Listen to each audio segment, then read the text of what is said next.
caso, por exemplo, de uma pessoa que tem a gagueira? A gagueira. Gagueira.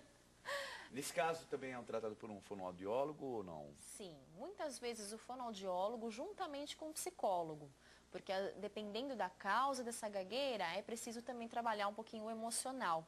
Mas com o fonoaudiólogo nós conseguimos fazer alguns exercícios para melhorar a fluência da fala dessa pessoa. Mas é claro que se ela tem um outro fundo, por exemplo, medo de falar, é importante procurar também um psicólogo. Perfeito. E a disfonia? O que é a disfonia? A disfonia é qualquer alteração de voz. Se já tem uma rouquidãozinha, uma falha na voz, eu estou disfônico, que é diferente de afônico. Algumas pessoas falam, eu estou afônico hoje. Não, afônico você não tem voz nenhuma, não sai nenhum som. Então, afonia sem voz, disfonia qualquer alteração na voz. Agora, por exemplo, eu conheço pessoas que há 10 anos atrás, já vi gravações, tudo, a voz era um pouco mais aguda. E com esse tempo ela ficou mais grave. Existe uma forma de voltar, retornar a ser como era antes, ou isso é por causa da idade ou uso excessivo? O que pode gerar essa diferença, assim, que é bem flagrante? Nós temos o envelhecimento da voz, assim como nós temos no corpo todo. Da mesma maneira que os músculos ficam mais fracos, as pregas vocais também se atrofiam. Então é muito comum, que nós já temos isso em pesquisas, que no sexo masculino a voz fique um pouquinho mais aguda e no sexo feminino a voz fique mais grave. Isso é muito comum.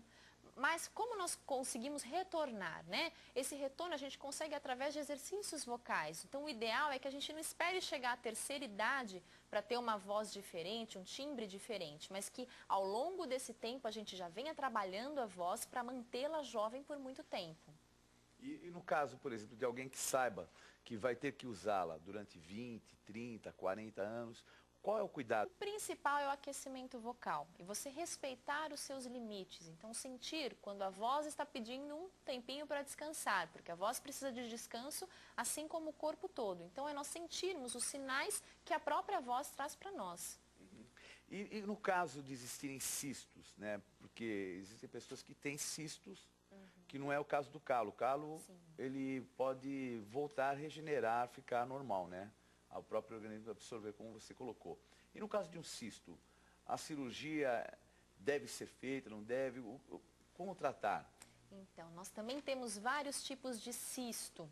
Em alguns casos, dependendo de onde ele está localizado, o médico consegue tirar e não ter nenhum prejuízo para a prega vocal. Mas dependendo da localização, se a pessoa for uma profissional da voz, que precise da voz, pode ser fatal e você ficar sem voz, ou com a voz muito alterada. Então, depende de caso e caso. A gente precisa sempre de um trabalho interdisciplinar, que a gente fala, que é o fonoaudiólogo, juntamente com o paciente, juntamente com o médico dele. Nós conversarmos as possibilidades e vermos de caso a caso o que pode ou não acontecer. E no caso de, assim, cantores que a gente conhece, que tem a voz já mais rouca, e se fizer um tratamento, às vezes uma cirurgia, pode tirar e voltar, ficar normal? Ou é uma característica da corda vocal, não é nenhum problema? Então, nós temos algumas alterações de prega vocal, que nós chamamos de alterações estruturais mínimas, que a pessoa já nasce com isso. Por exemplo, um sulco de prega vocal, que é uma depressãozinha na prega. Que a pessoa tem a voz normal, né? Não tem nenhum tipo de rouquidão, mas com o uso excessivo, essa rouquidão aparece. Então pode aparecer no canto. Às vezes, alguns tipos de rock, por exemplo, o cantor tem uma voz mais rouca, mas dá para nós cantarmos com técnica. Isso a gente faz junto com os exames do otorrino, que é o exame que a gente vê as pregas vocais, para ver quais as partes da laringe que a pessoa está usando para cantar. Então é muito importante um acompanhamento, porque existem casos e casos, pessoas que cantam com técnica, mesmo com uma voz parecendo rouca, e outras que cantam incorretamente, que vai ter uma redução da sua vida de cantor, por exemplo. Mas o caso da fonoaudióloga, ela não deve só ser procurada num caso de emergência, né? É importante, né, conhecer um pouco mais a pessoa que usa, né? Claro, pessoas que querem aperfeiçoar a comunicação, por exemplo, que precisam falar em público, precisam expor as suas ideias, melhorar a articulação, porque geralmente as pessoas fazem uma leitura de nós dependendo do jeito que nós falamos, não é verdade? Então, se uma pessoa fala o tempo inteiro com essa articulação travada, nossa, que mau humor que ele é. Na verdade, nem é um mal-humorado, mas o jeito de falar. Então, é importante sempre passar por um fonoaudiólogo, essas pessoas, para a gente ver qual imagem será que nós estamos transmitindo com a nossa voz, com a nossa comunicação. Perfeito. Tem algum tipo de exercício que você poderia mostrar assim pra gente? Para assim, ou aquecer a voz, ou melhorar? Tem alguma coisa só por curiosidade? Claro, então além do exercício da vibração, né, que é o drrr, a gente pode fazer o exercício do M. Então o M mastigado, a gente tem que deixar um som bem nasal, que é mais ou menos assim.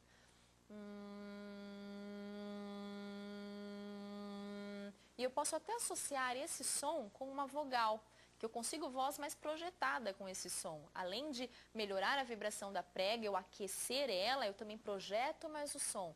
Então, por exemplo, eu faço o som do M e depois uma vogal, a vogal A. Ma. E posso fazer com todas as vogais. Me, até o U. Isso já ajuda muito a aquecer e a melhorar. Geralmente com os alunos eu faço isso, a gente faz um teste, então faz um antes de fazer o exercício e depois um depois de fazer o exercício. Na hora todo mundo, nossa, minha voz está mais equilibrada, mais projetada, tá até mais afinada, tudo com o exercício de voz. Mas esse não dá para fazer, Esse não. porque se o pessoal Vai acha meio constranger estranho. um pouquinho. É verdade. E, bom, estamos praticamente já encerrando o nosso programa. Eu gostaria de saber se tem algum dado melhor, alguma coisa a mais, uma informação. E também um contato, né, para alguém que Claro. queira saber um pouco mais a respeito de sua voz e aprimorá-la, né? Claro. Então sabemos então que a nossa voz é o espelho da nossa alma. Então o jeito que nós sentimos, a voz ela pode aproximar ou afastar as pessoas muitas vezes, né? O jeito com que nós falamos. Quantas vezes acontece, né, da pessoa falar, puxa, você viu como você falou para mim? Não, eu não quis dizer isso, mas o jeito que você falou, não é verdade? Então o tom de voz, o jeito de articular, a velocidade, então cuidem das vozes de vocês, observem como vocês estão falando para procurar aproximar mais as pessoas do que afastá-las. E qualquer dúvida, pode me procurar no site www.voicecare.com.br ou no e-mail fernanda@voicecare.com.br. Procure mais informação a respeito daquilo que é tão importante que é a nossa própria voz, né? Então temos aí pela frente, no meu caso, carreira e muitas pessoas também que fazem uso da sua voz. Valeu então, uma boa noite, tchau, tchau.